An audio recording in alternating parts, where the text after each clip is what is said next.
Hi there, ladies and gentlemen, welcome back to the DutchRC channel. And what have I got for you today? It is an Eachine Wizard X220, which is a 220 size quadcopter. Now this might be Eachine's first real shot at a serious racing / acro quadcopter.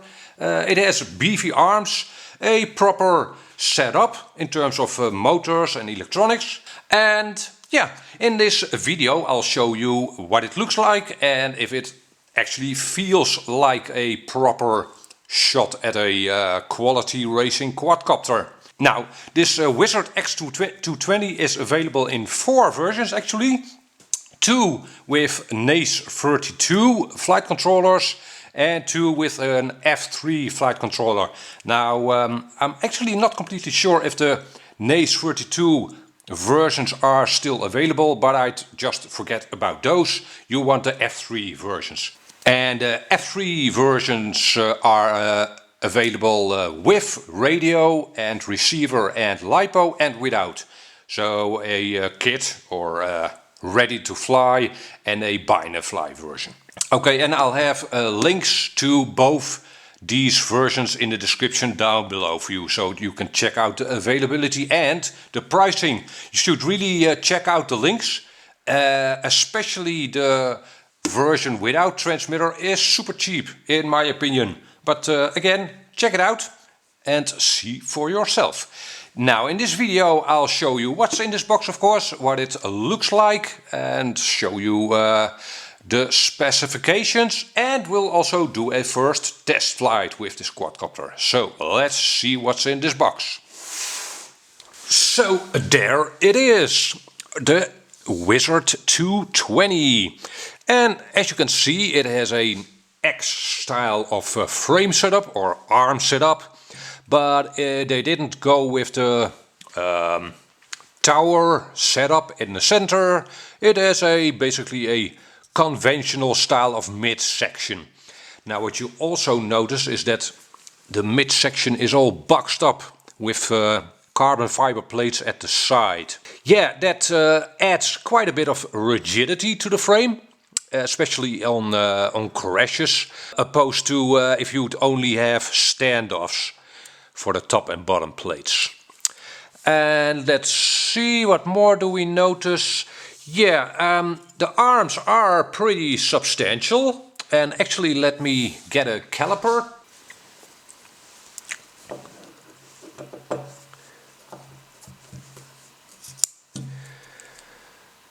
Those are 4mm arms, which is pretty okay, I think. They look to be real carbon fiber, not carbon fiber on a glass fiber center section, so that's good. Now I should also tell you that this is kind of the newer version of the Wizard. The previous version had some issues with wires being too short, and the USB connector opening in the side plate was a little small on the previous version, and the rubber that retains the FPV transmitter or the antenna connector was a little too thick, so you wouldn't be able to screw on the antenna real good. That has all been fixed, at least in my version, the one I have here. And I think those were really problems of the NACE 32 version. Wires too short, USB connector not really good, well accessible, and yeah, okay, so this one has the Lipo sitting on top. As you can see, it has a strap over here for the Lipo. I got the almost ready to fly version, so without transmitter and receiver and without the flight Lipo. In a minute I'll show you what the transmitter that comes with the ready to fly version looks like and what Lipo you get with that version. Let's see, yeah, it has a 700 TVL CMOS FPV camera up at the front over here, which is tiltable. I hope that's visible, but you can adjust the angle quite a bit to at least 45 degrees. So that's good. I've seen a few people complain about it not holding its position. Yeah, mine doesn't have that problem, so maybe they fixed that in this revisioned version as well. And this is the antenna, FPV antenna that comes with the Wizard. Yeah, not a circular polarized antenna as you can see, but it's the new unbreakable kind of antenna, and that's of course nice that it's unbreakable. Well, I don't know how unbreakable it is, but you won't be damaging the leaves on your clover leaf antenna this way. Yeah, the range will probably be a little shorter as well. And maybe you can see that, but underneath the top plate there is a 48 channel FPV transmitter. It is a 200 milliwatt version. And yeah, in this box section is of course a PDB and the F3 flight controller. Again, you can reach the flight controller's USB port over here. Mine came with a Betaflight firmware 3.0, so that's pretty nice. And let me put the PID tune on screen for you right now. And as you can probably tell, it's not the default PID tune, so they actually went and tuned the quadcopter a bit. In a minute we'll see how well that turns out, how well that works out, sorry. And let's see, yeah, it has 20 amp ESCs, Blheli-S, very nice actually. 20 amp, yeah, for a 220 size quadcopter that should be enough, and Blheli-S, very nice. And what more can I tell you? Yeah, at the bottom, on every arm you see a LED pod. In the flight footage you'll see what that looks like, and it has these rubber feet. The arms are separate pieces, so you've got 4 arms, which makes it easier to replace an arm.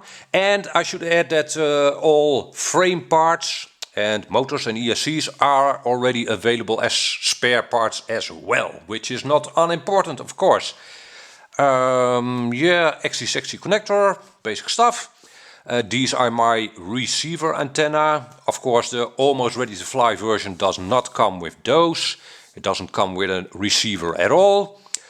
And propellers, 5-inch, 50-45 propellers, 3 blades, and they look, feel a bit like Gemfin propellers. I'm sure they are not, but yeah, that's what they look like. And you've got 2205 motors, brushless motors obviously.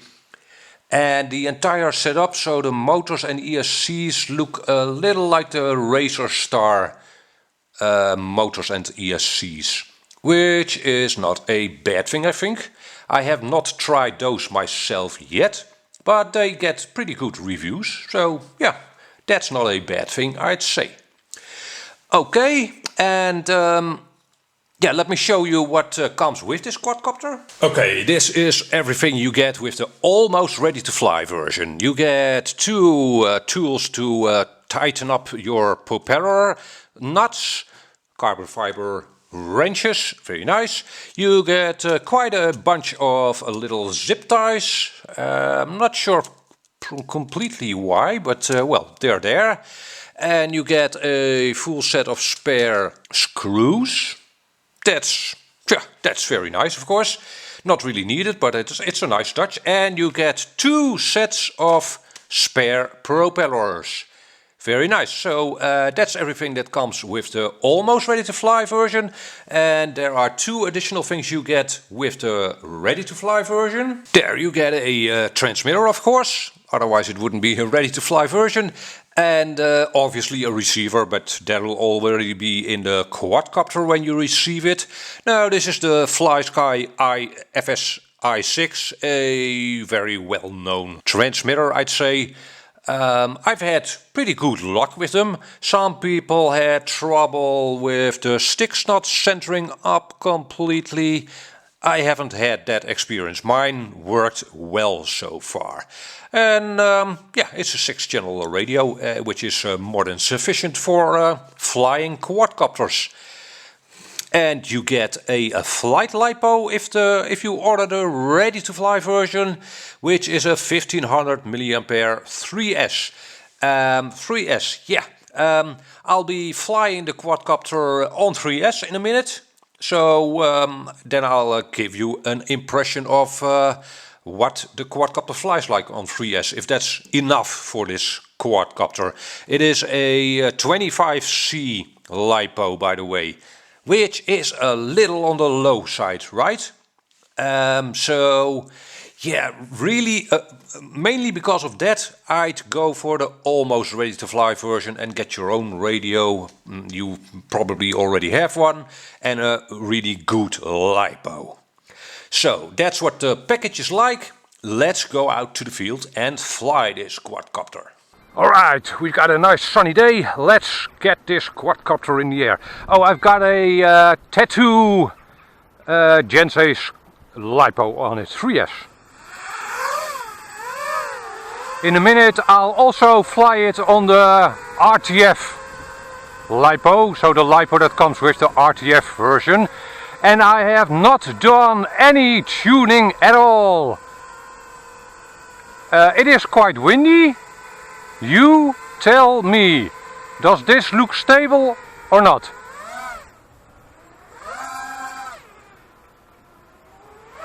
Okay, 3S punch looks like a 3S punch.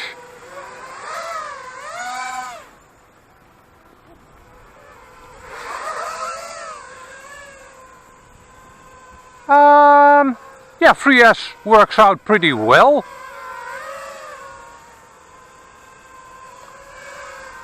Especially for a first flight with this quadcopter.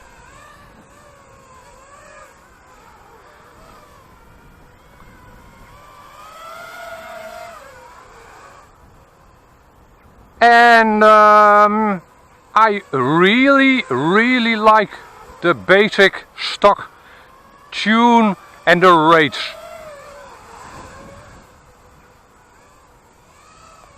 If I wouldn't feel confident in flying it, I wouldn't be flying this low with the quadcopter, obviously.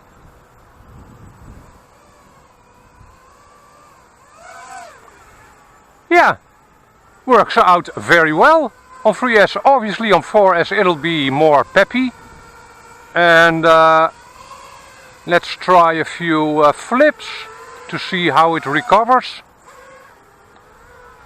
Still completely stock tune and rates. Oh wow, no wobbles at all after recovering. I hope that's visible. So yeah, they've really done a good job on the tuning of this quadcopter. Quite surprising actually. Sometimes you get these kinds of quadcopters and they have the stock out of the box beta flight or clean flight tune, and oops, you have to do a little tuning yourself, but I don't see any issues, at least in line of sight, with this tune at all. Very nice.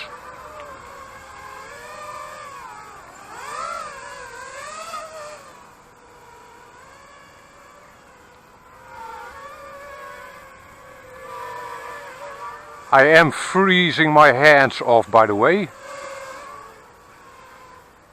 which doesn't help in flying a quadcopter. I'm not sure if you can see the LEDs at the bottom. Let's bring it on overhead. They are very visible, even in daylight, to the pilot. And I guess that they will act as tail lights when you're flying forward. Yeah, very nice. I am completely satisfied with the flying performance of this quadcopter as it is now.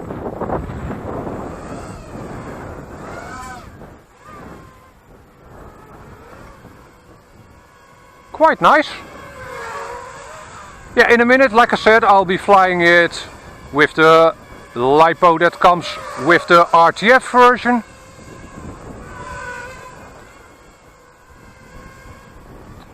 But with this Tattoo 3S Lipo 65C, which is more appropriate for a racing quadcopter, I think, it performs admirably. Very easy to fly, as you can probably tell. Now, I thought I should complain about it not having headlights, but I am not having any trouble maintaining orientation, mostly because of the LEDs at the bottom. Those help out quite a bit.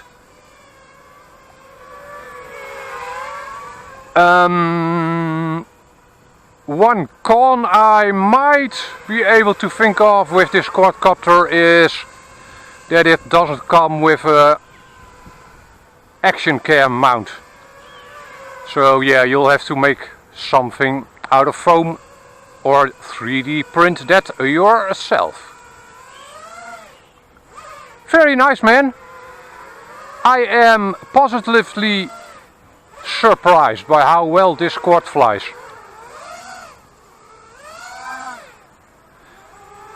Yeah, the punch outs, oh, they are pretty okay, and no vibrations, but yeah, on 4S obviously it'll be more peppy. Alright, let's switch to the stock, the Lipo that comes with the RTF version. Alright, second flight with the X220 Wizard. I just wanted to have a look if the Lipo that comes with the ready to fly provides any kind of fun. I'm sure it's a little less peppy than a really good Lipo, and I'm gonna DVR recording the FPV footage, but the camera is a little out of focus right off the back. But you will be able to judge if the camera copes with light, dark transitions well. So let's take it up again. Here we go.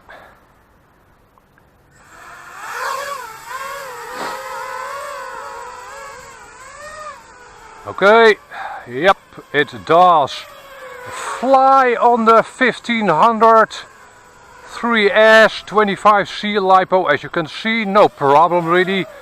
It definitely feels a little less peppy.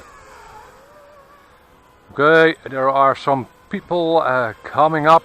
I'm gonna set the quad down for a second so these people can pass safely.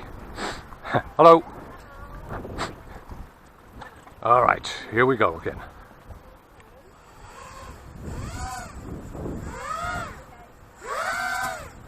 Oh, there is, by the way, no use in feeling the temperature of the Lipo after the flight, because it's freezing cold over here. If the Lipo would get warm in this temperature, it would be really bad.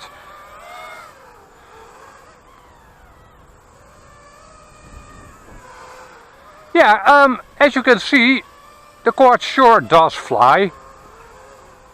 No problem at all. It's just a little less peppy.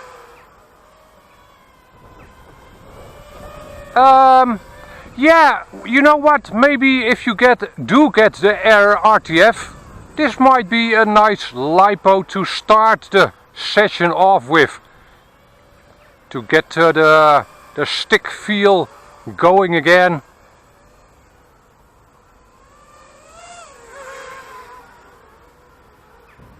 It flies. And again, it is a very nice flying quadcopter for sure. I really like the tune and the rates. Partly because it suits my kind of flying.